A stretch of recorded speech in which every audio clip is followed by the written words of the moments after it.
Salmo 103 y vamos a leer del versículo número 1 hasta el versículo número 5. Todos a una voz. Bendice, alma mía, a Jehová, y bendiga todo mi ser su santo nombre. Bendice, alma mía, a Jehová, y no olvides ninguno de sus beneficios. Él es quien perdona todas tus iniquidades, el que sana todas tus dolencias, el que rescata del hoyo tu vida, el que te corona de favores y misericordias, el que sacia de bien tu boca, de modo que te rejuvenezcas como el águila. Padre que estás en los cielos, en el nombre del Señor Jesucristo, te damos gracias por permitirnos una vez más acercarnos a tu palabra a través de estos salmos. Rogamos, Señor, tu favor, tu gracia, tu bendición sobre nuestras vidas. Ayúdanos, Dios, para que por medio de tu palabra seamos edificados, seamos exhortados, seamos consolados. En Cristo el Señor, te lo pedimos, Rey, te damos muchas gracias. Amén y amén. Pueden tomar asiento, hermanos. Nos acercamos al final del capítulo o del libro cuarto del libro de los Salmos, en el que encontramos de diversas maneras el llamado a exaltar al Señor desde la perspectiva de una fe madura, es lo que hemos visto a lo largo de este libro cuarto. Se nos ha enfatizado el hecho de que Jehová es Rey, y por lo tanto, en este Salmo 104 se nos llama también a que alabemos al Rey. Específicamente debemos reflexionar el día de hoy en este llamado, cada uno de manera particular, pero también como pueblo de Dios, y asimismo como criaturas creadas por Dios, toda la humanidad, llamados a exaltarle. Nuevamente, debemos recordar hoy cuál es el propósito de nuestra existencia. ¿Se acuerdan? ¿Qué es lo que decimos? ¿Qué es lo que hemos aprendido? Estamos llamados a glorificar a Dios y gozar de Él para siempre. En este salmo nos encontramos con razones sobresalientes para exaltar al Señor. Este era un salmo de David, propicio para él, propicio para su época, pero también propicio para la época del retorno de los exiliados de Babilonia, los que posteriormente tendrían que trabajar en la reconstrucción del templo, en los muros de Jerusalén, pero también es propicio, ha sido propicio para la iglesia a lo largo de la historia, así como para nosotros en este tiempo. Así que consideremos hoy esta exhortación, alabemos al Rey. Cada uno en particular es lo primero que debemos considerar. Hay un llamado para cada uno en particular a alabar al Rey, tal como el salmista se exhorta a sí mismo, como lo vemos en el versículo 1, en el versículo 2 y también en el versículo 22. 3 veces dice el salmista, bendice alma mía a Jehová. Y recuerden que cuando hay esta repetición en la Biblia, se nos está mostrando un énfasis, se nos está diciendo cuán importante es lo que se está diciendo acá. Así que hay un llamado para ti, hay un llamado para mí y para cada uno en particular de bendecir el nombre del Señor. Teniendo en cuenta que la palabra bendecir en las Escrituras aplicado a Dios significa alabar al Señor, siempre con un fuerte afecto por Él, así como un sentido de gratitud. Cuando es al revés, cuando es de Dios hacia nosotros, significa la protección y la provisión, el sustento, el cuidado de Dios y la defensa de Dios a favor de los suyos. Pero acá el salmista está diciendo, alaba, exalta al Señor, sé agradecido con Dios. Y un día como hoy precisamente es lo que hacemos, ¿no? Un día como hoy nos reunimos con el resto del pueblo del Señor precisamente ¿para qué? Para alabar, para bendecir el nombre de nuestro Dios, para expresar nuestra gratitud, nuestra admiración, nuestra reverencia. Es lo que cada domingo hacemos y es lo que cada domingo proclamamos. El salmista entonces se exhorta a sí mismo para bendecir el nombre de Dios con todo su ser. Él decía, bendice alma mía Jehová y bendiga todo mi ser su santo nombre. Acuérdense que los hebreos son muy gráficos. Él decía, todas mis entrañas, que todas mis entrañas alaben el nombre de Dios. Es decir, todo mi ser interior debe estar enfocado en bendecir al Dios del pacto, al Dios que es distinto de todo y de todos, al Dios único y verdadero, al Dios que vive para siempre. La alabanza y reconocimiento a Dios no es algo meramente mecánico o ritualista, sino que implica el desempeño de todo nuestro ser, de todo lo que somos, de todas nuestras facultades, nuestra mente, nuestro entendimiento, pero también nuestras emociones, incluso nuestro cuerpo, todo lo que somos empeñado en alabar, en bendecir al Santo Dios. Si bien nos unimos con otros hermanos para la adoración pública, cada uno en particular tiene este deber de expresar su propia fe y gratitud al Dios del pacto, al Dios que trata con su pueblo, al Dios que trata con familias, pero también al Dios que trata con cada uno de manera personal. Cada uno de nosotros debe decirse a sí mismo, como el salmista: bendice, alma mía, a Jehová, y bendiga todo mi ser su santo nombre. Y si las circunstancias o incluso nuestro propio corazón presentan algún estorbo, algún impedimento para hacer esto, se nos llama a insistir en ello, pensando en todos los beneficios recibidos del Señor. Dice el salmista: bendice, alma mía, a Jehová, y no olvides ninguno de sus beneficios. A veces solemos olvidar los favores recibidos, ¿o no? Cuando alguien nos ofende, ¿qué tanto recordamos la ofensa? ¿Cuánto tiempo la guardamos en nuestra mente y en nuestro corazón? Todavía estamos recordando ofensas de años, de muchos años pasados, ¿no? De muchos años atrás. Y los favores que hemos recibido. Y la gracia que hemos recibido. ¿La recordamos? A veces cuando las situaciones son difíciles para nosotros, nos quejamos delante de Dios, pero nos acordamos de todo lo que Dios ha hecho. El salmista aquí también nos está dando una clave para que ante esas situaciones, ante esos momentos que podamos experimentar, insistamos en ser agradecidos con Dios, recordando lo que Dios ha hecho. Por eso él decía: no olvides ninguno de sus beneficios. Él se llama a sí mismo. Interesante, ¿no?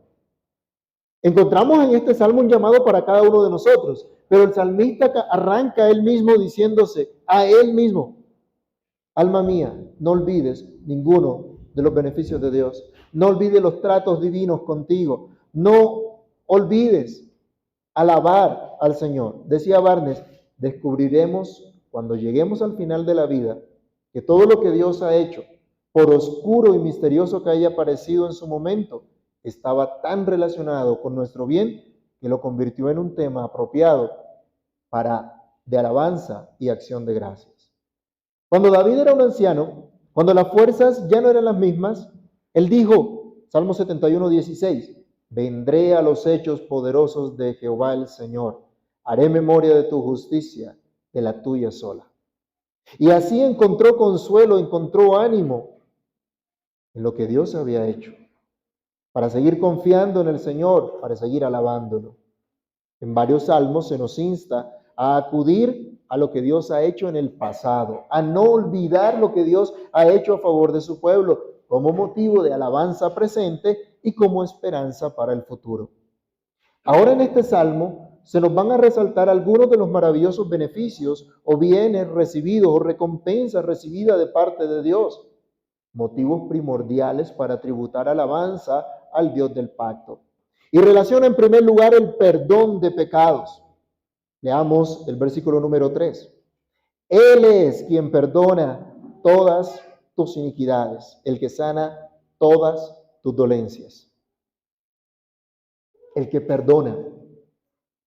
El salmista señala a Dios y le dice a su alma: alábalo porque Él es el que perdona.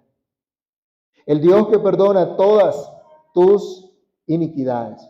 En estos versos el salmista señala directamente a Dios como el autor de todos los bienes recibidos. Es interesante. David fue perseguido por mucho tiempo, ¿cierto? Y tuvo muchas dificultades, pero también Dios usó personas para ayudarlo. Pero él ahora está reconociendo todos los bienes que ha recibido son producto de la bendición de Dios. Es claro que no es David, que no es nadie en el mundo el autor de todo esto, es solamente Dios. Solo Dios puede perdonar pecados. Y el salmista le declara a su propia alma que alabe a Dios, el que perdona todos sus pecados. Qué buena noticia, hermanos. David estaba predicándose el Evangelio, como debemos predicarnos hoy día nosotros. Él es el que perdona todos nuestros pecados. Y si alguien dice que no tiene pecado, le hace a Dios mentiroso. Todos hemos pecado. Pero hoy es bueno recordar a nuestra alma, Él es quien perdona todos tus pecados. Incluso si no recibiéramos en esta vida otro beneficio, aparte del perdón de pecados, el solo perdón de nuestros pecados es suficiente para alabar a Dios eternamente, para estar agradecidos con Él eternamente. Es la primera razón por la cual ustedes y yo nos acercamos el día de hoy a alabar al Señor, porque Él es el que perdona todos nuestros pecados. Pero también habla de nuestra salud, de nuestra sanidad. Estábamos estudiando en la mañana acerca del Padre Nuestro y hablábamos de la importancia de orar, de pedir a Dios todo lo necesario ¿para qué? Para el alma y para el cuerpo, por completo, porque somos una unidad. Él pide a Dios, o él reconoce a Dios, que Dios es el que lo sana. Dios es el que sana todas sus dolencias. Así como solo Dios tiene poder para perdonar pecados, solo Él tiene poder para sanar. Recordemos un momentico Mateo 9:5. Cuando el Señor hace un milagro, Él demuestra que de las dos cosas de las que habla, solo Dios puede hacerlo realmente. ¿Qué dice Mateo 9:5? Porque ¿qué es más fácil? Decir, los pecados te son perdonados, o decir, levántate y anda. Todos los casos de restauración de la salud son ilustraciones del poder de Dios. Cualquiera que sea la habilidad que tengan los médicos o la sabia adaptación de los medios, la virtud curativa proviene única y exclusivamente de Dios. Él es el que sana todas tus dolencias. Solo en Dios podemos confiar, hermanos. Por eso es que cuando nos enfermamos, ¿qué es lo primero que hacemos? Marcar al médico si tenemos plan complementario, medicina prepagada o algo por el estilo. Llamar al médico de confianza, en primer lugar. Por lo general, todo cristiano cuando está enfermo, lo primero que hace es clamar a Dios. Pedir a Dios misericordia. Obviamente hay unos medios que Dios utiliza, ¿no? ¿Y qué pedimos? Señor, usa esos medios. Bendice esos medios. Y si tenemos que exponernos a un tratamiento, ¿qué pedimos? Que nos atienda el mejor especialista, ¿cierto? Pero pedimos, Señor, ten misericordia de nosotros. Y como está la situación hoy día, más todavía. Hermanos, Dios es el que sana todas nuestras dolencias.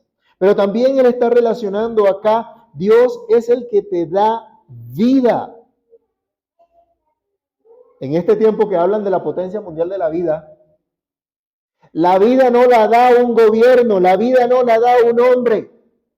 Tampoco las mujeres, para poner más específicamente el detalle, cuando dicen mi cuerpo, mi decisión. No. La vida la da Dios.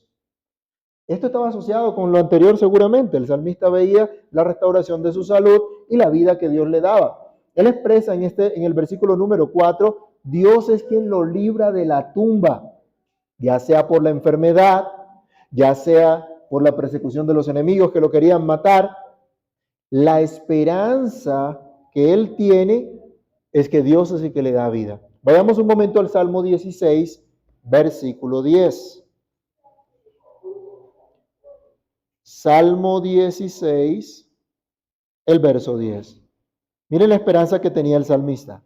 Porque no dejarás mi alma en el Seol, ni permitirás que tu santo vea corrupción. La esperanza también podemos decir de la vida eterna, pero la seguridad de que Dios lo libraría, lo guardaría, el que lo libra de la muerte. ¿No nos ha librado acaso el Señor también a nosotros? Por la obra de Cristo sabemos que ahora tenemos vida en su nombre.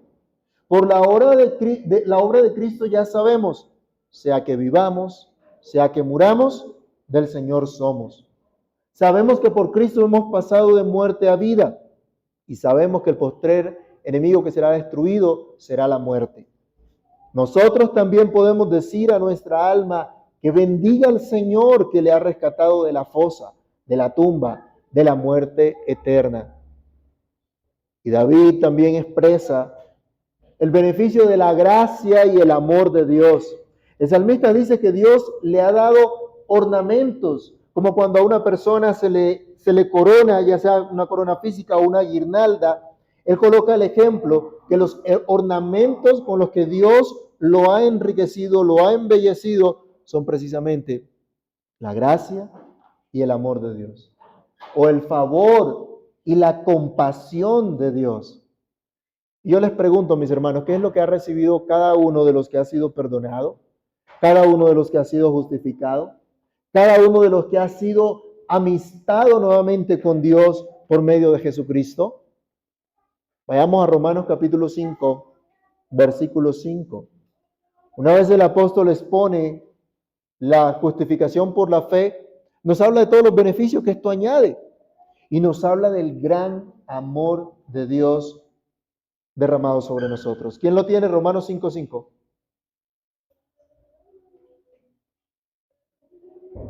¿Lo tienen?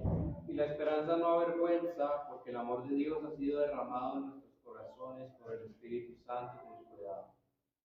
La gracia y el amor de Dios. ¿Dios tenía alguna obligación de dar su Espíritu Santo a nosotros? No, Él no está obligado a nada de eso.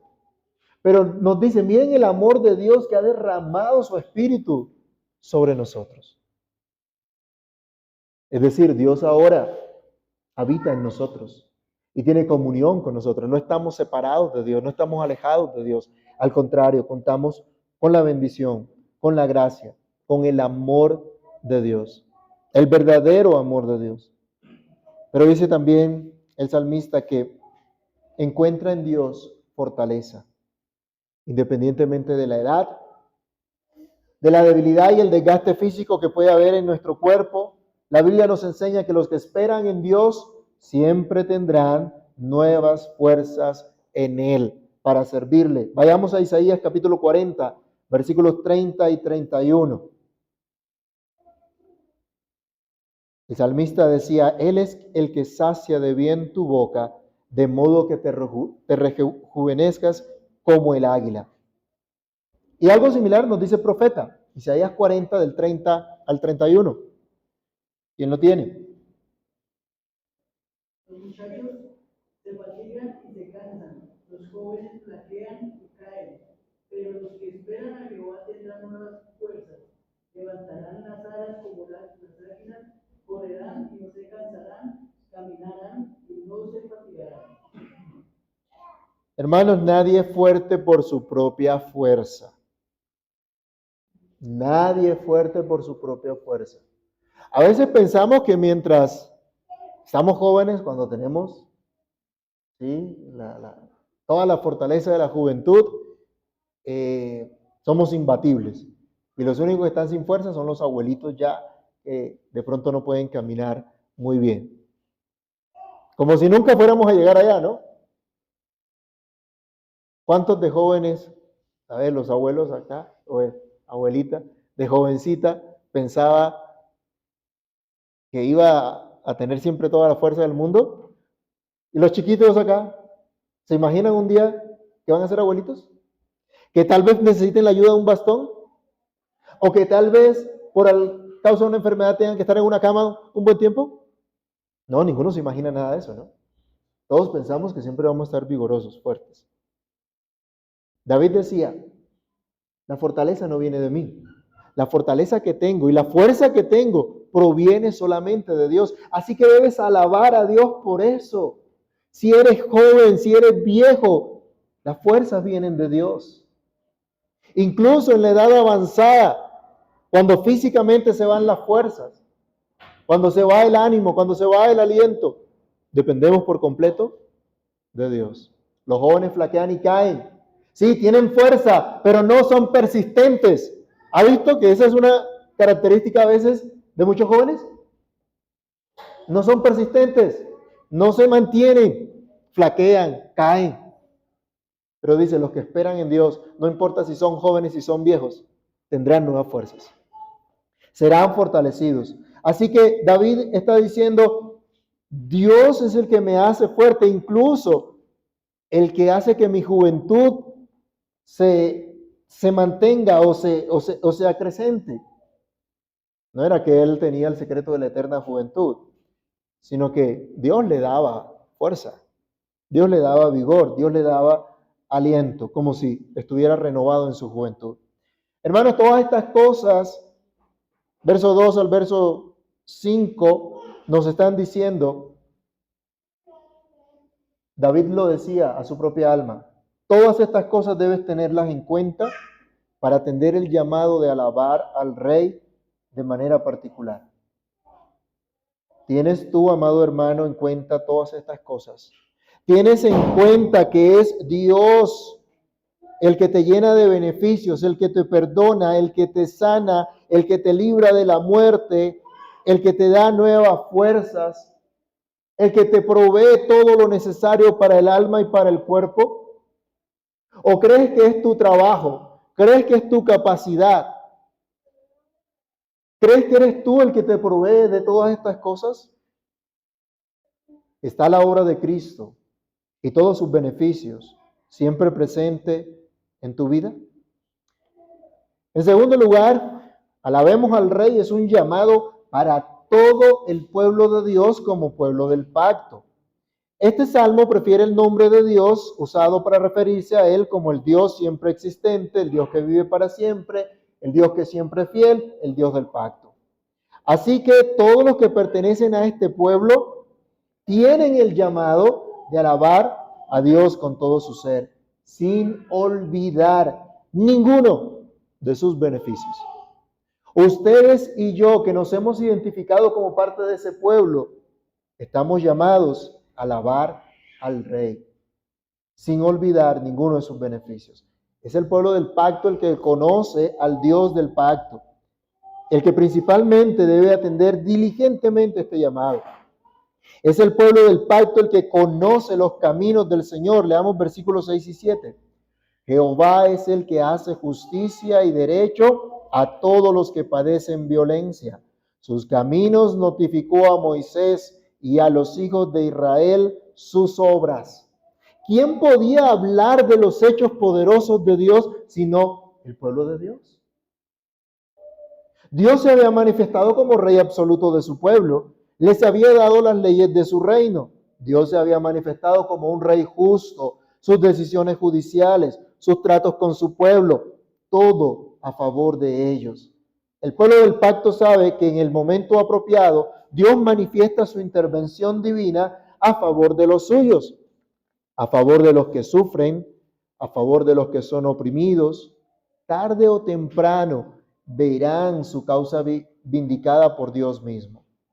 Los que conocen a Dios buscan la manera de establecer la justicia de Dios, no su propia justicia.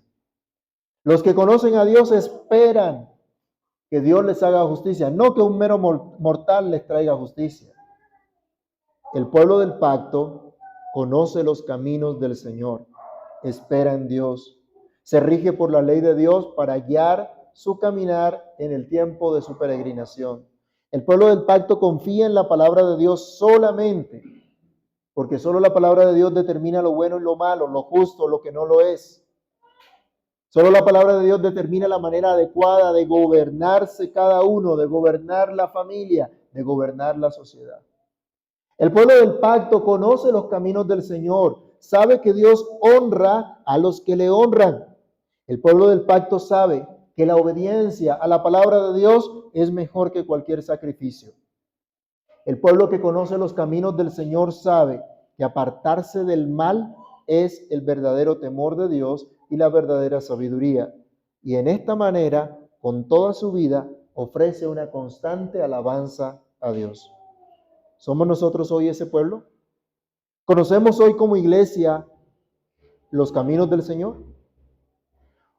¿O nos identificamos más bien con aquellos que trastornan los caminos santos del Señor? ¿O nos oponemos a ellos? ¿O nos quedamos sin hacer nada? Estamos convencidos y entonamos el cántico del Cordero diciendo: grandes y maravillosas son tus obras, Señor Dios Todopoderoso. Justos y verdaderos son tus caminos, Rey de los santos. Alaben al Rey. Es un llamado al pueblo del pacto que conoce las misericordias del Señor. Leamos del verso 8 al verso 14.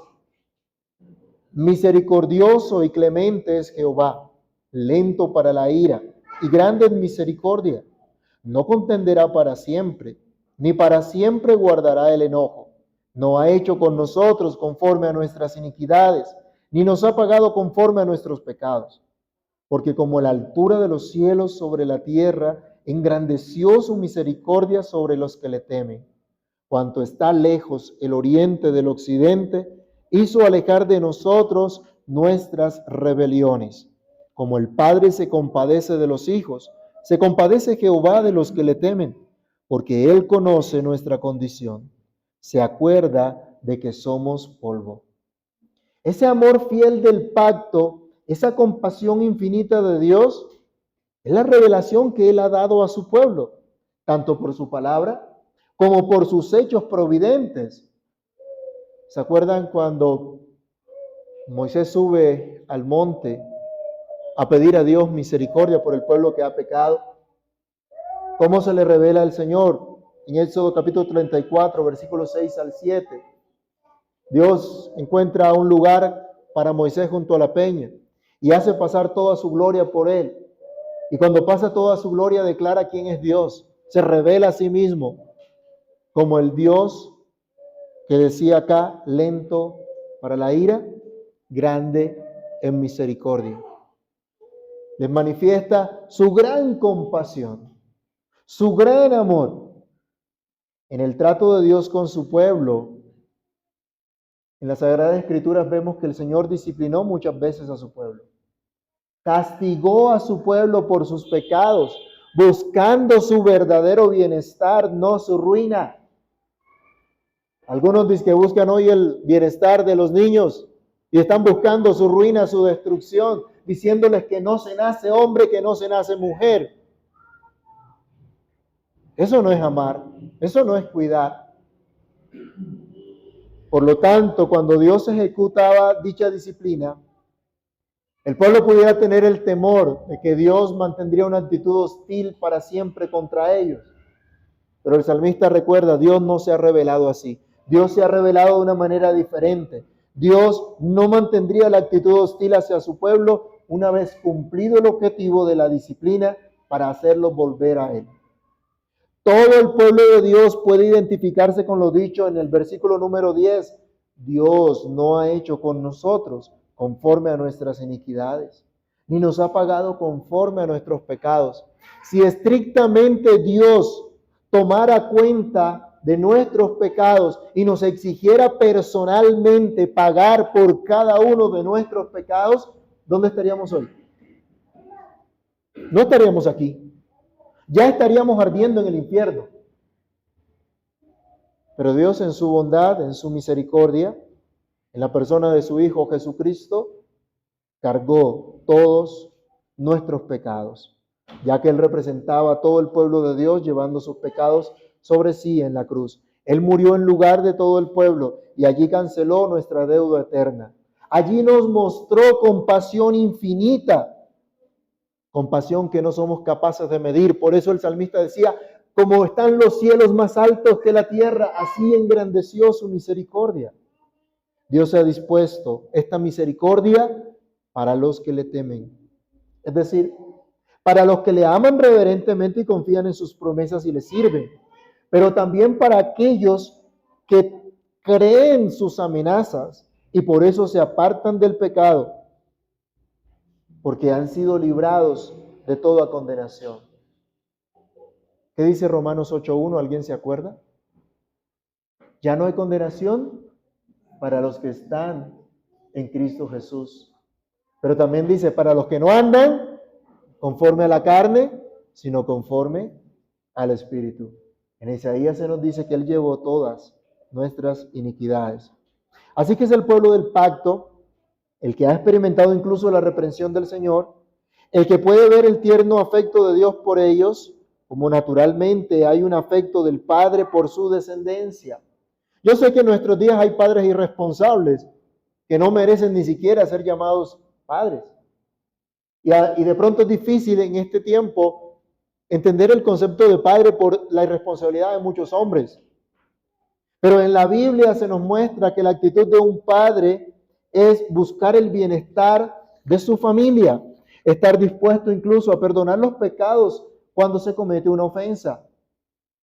Pero Dios es esto en mucha mayor escala, en un grado infinito. Recordemos Lucas capítulo 15, del verso 22 al 24, y recordemos la enseñanza del Señor Jesús para mostrarnos cuán grande es el cuidado de Dios por nosotros, cuán grande es el amor de Dios por nosotros, y lo compara con el amor que de manera natural podría tener un padre por sus hijos. Lucas capítulo 15, del verso 22 al 24. Pero el padre, Lucas 15, 22.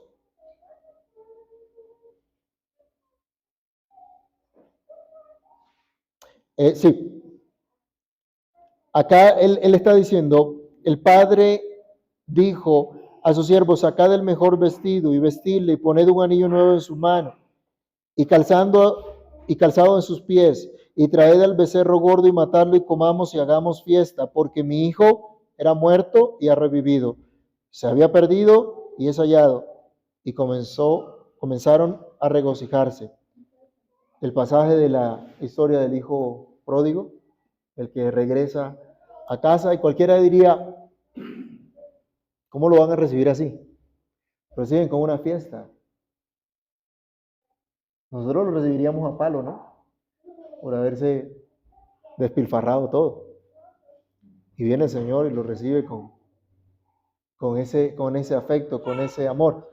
Dios dispuesto a perdonar es lo que Dios ha hecho con nosotros. Pero también, otro pasaje al que les hacía referencia, el Señor dice, si ustedes son malos, le saben dar cosas buenas a sus hijos, ¿cuánto más vuestro Padre que está en los cielos dará el Espíritu Santo a los que se lo pidan? Les dará a ustedes cosas buenas. Así que el pueblo de Dios conoce perfectamente la misericordia del Señor. El pueblo del pacto conoce su condición y confía en Dios solamente. Dice el versículo 14 otra vez, porque Dios conoce nuestra condición, se acuerda de que somos polvo. Dios lo conoce, pero ustedes y yo también lo conocemos. El pueblo del pacto reconoce su debilidad, su temporalidad como ser humano en esta tierra. Dios conoce la fragilidad del polvo y por eso se compadece de nosotros. Pero nosotros también reconocemos esta fragilidad que nos lleva a depender única y exclusivamente de Dios. Esto es lo que expresa el salmista, versículos 15 al 18. El hombre como la hierba son sus días, florece como la flor del campo que pasó el viento por ella y pereció, y su lugar no la conocerá más. Mas la misericordia de Jehová es desde la eternidad y hasta la eternidad sobre los que le temen, y su justicia sobre los hijos de los hijos, sobre los que guardan su pacto y los que se acuerdan de sus mandamientos para ponerlos por obra. Nos dice que el hombre cae como un soplo, con una brisa,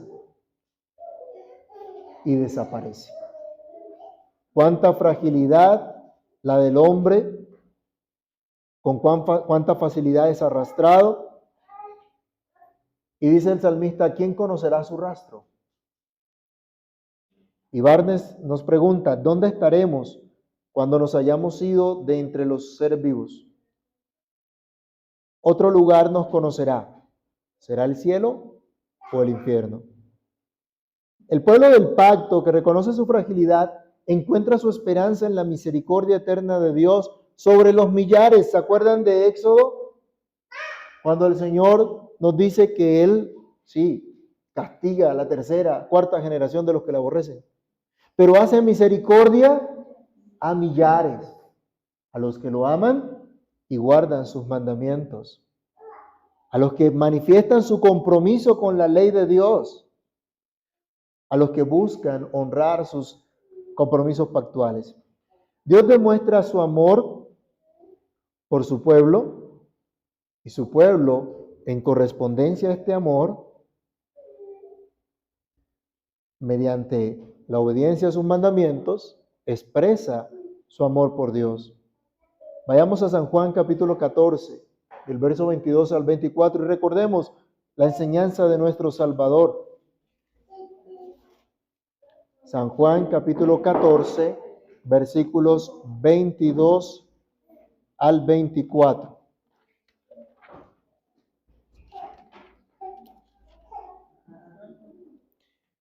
Le dijo Judas, no el Iscariote, Señor, ¿cómo es que te manifestarás a nosotros y no al mundo?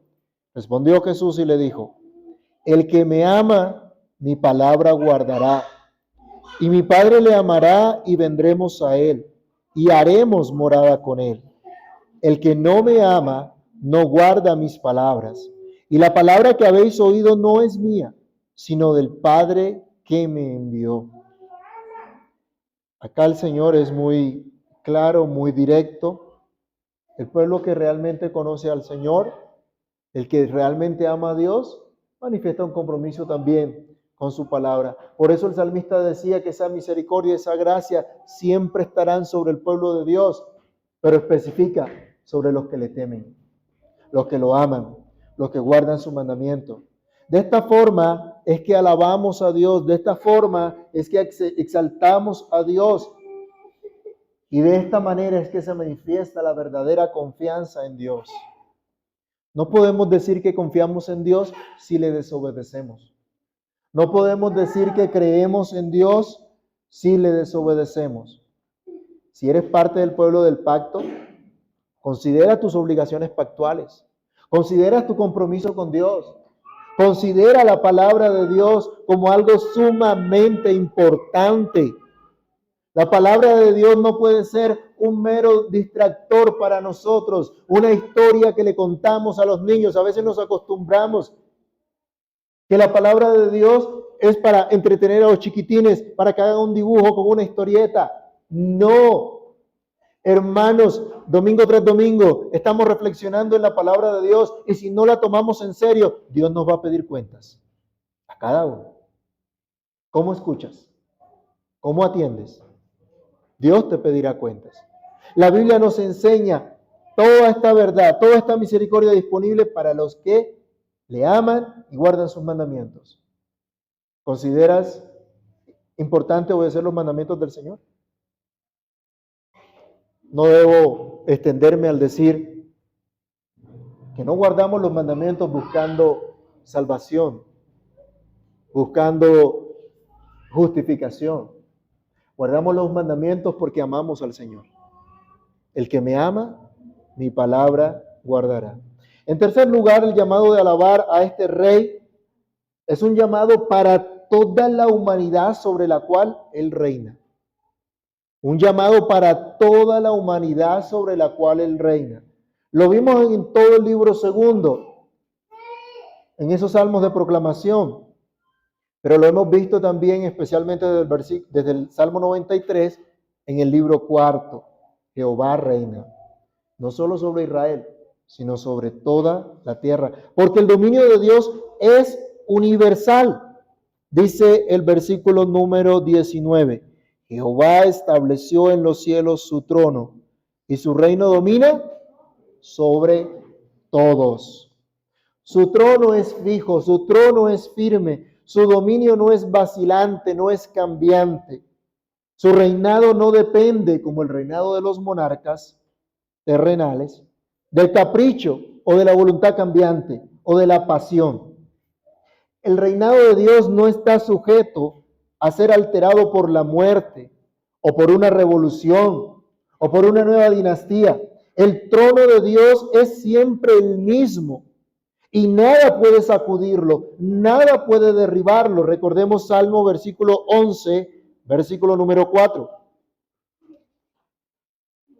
Salmo 11, 4. Jehová está en su santo templo. Jehová tiene en el cielo su trono. Sus ojos ven, sus párpados examinan a los hijos de los hombres. Estabilidad completa en ese reino. Dominio completo de ese reino. Dios reina sobre todo el universo, en los cielos, en la tierra. Por lo tanto, Él puede ejecutar todo cuanto se ha propuesto. Recordemos también el Salmo 47, versículo número 2. Salmo 47, verso 2. Porque Jehová el Altísimo es temible, Rey grande sobre toda la tierra. Dios temible, Dios grande. De modo que absolutamente toda su creación, en todo lugar, está sometida al señorío de Dios. Y como toda la creación está sometida al señorío de Dios, toda la creación debe alabarle. Por eso se insta a que lo alaben en primer lugar, dice, los ángeles. Leamos verso 20 y 21. Bendecid a Jehová vosotros sus ángeles, poderosos en fortaleza que ejecutáis su palabra, obedeciendo a la voz de su precepto. Bendecid a Jehová vosotros todos sus ejércitos, ministros suyos, que hacéis su voluntad. Aquellos seres al servicio del Rey glorioso, aquellos seres que son poderosos en fortaleza, pero que David decía en el Salmo 8 que son apenas poco mayor que los hombres, pero son poderosos en fortaleza. Ellos también también están llamados a alabar, a exaltar al Dios creador, al Rey soberano.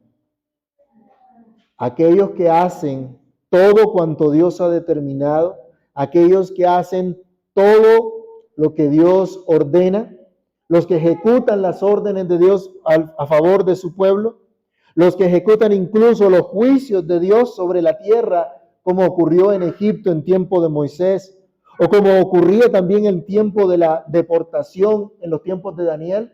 ¿Pueden recordar ustedes eso? Todo ese gran ejército del cielo, esos servidores de Dios, se unen en alabanza al Rey soberano, como ocurrió en el día o en los días de la encarnación de Cristo.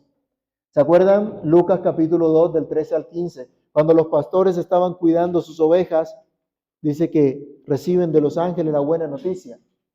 Y un montón de ángeles, una hueste celestial se unió en coro para alabar a Dios por la buena nueva del Evangelio, porque Cristo se había hecho hombre, había venido a este mundo. Que lo alaben los ángeles, pero que lo alaben también todas sus criaturas, dice el versículo siguiente.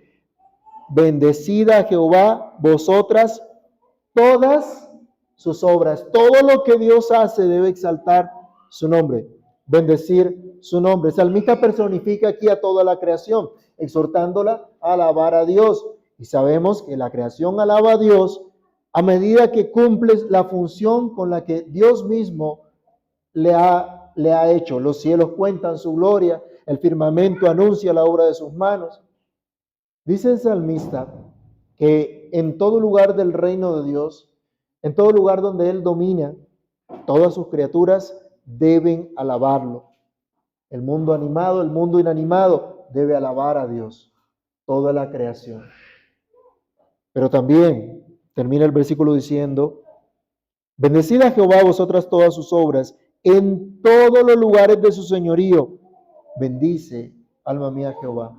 Si toda la creación tiene el deber de alabar a Dios, el salmista ahora termina su oración como comenzó, llamándose a sí mismo a alabar a Dios. Si todo el universo tiene la obligación de alabar a Dios, ¿cuánto más ustedes y yo?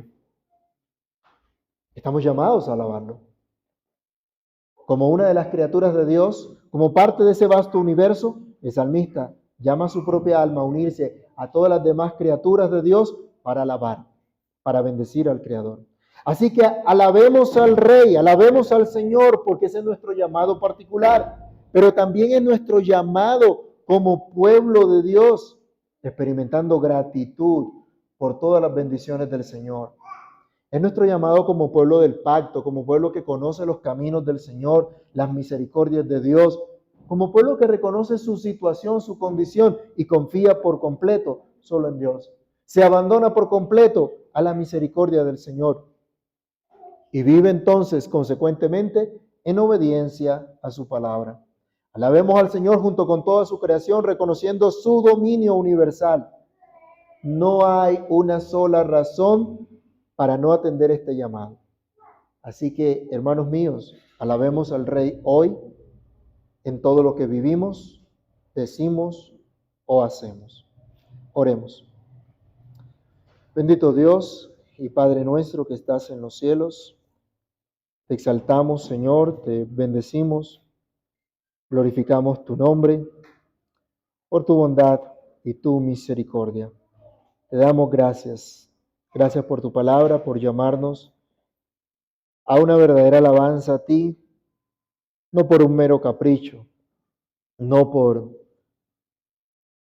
razones infundadas, sino por razones bien fundadas, por la revelación que nos das, por todos tus beneficios, por todas tus misericordias, por todas tus bondades para con nosotros. Señor, ayúdanos a reconocer cuán grande eres tú, cuán grandes son tus obras, cuán grande es tu misericordia y tu verdad, para que con gozo verdadero, con agradecimiento real, podamos exaltarte en todas las cosas.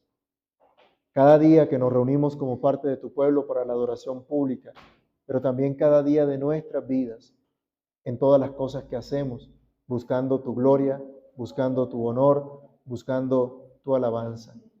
Señor, ayúdanos a recordarnos cada día este llamado, este deber de exaltarte y no olvidar ninguno de tus beneficios. Oramos, Señor, dando gracias en el nombre de Cristo Jesús. Amén.